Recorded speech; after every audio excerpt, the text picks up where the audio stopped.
Sa pinakamataas at pinakamalamig na bahagi ng mundo, may nilalang na halos hindi natin makita, siya ang snow leopard, ang hari ng kabundukan, na may kakayahang magtago sa paningin, parang anino sa nyebe. Ang balahibo niya ay sadyang idinisenyo upang maging perpekto sa kanyang kapaligiran, sa bawat bato at yelo.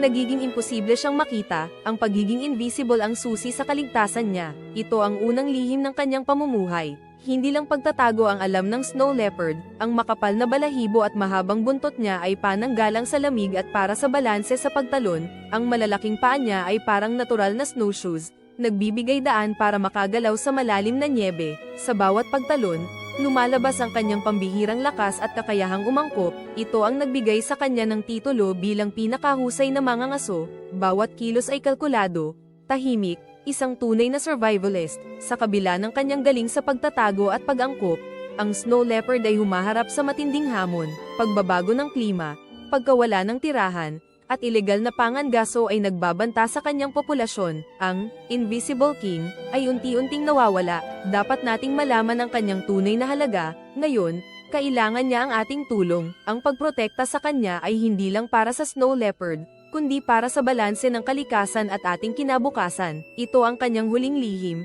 ang pag-asa sa atin para sa kanyang pag-iral.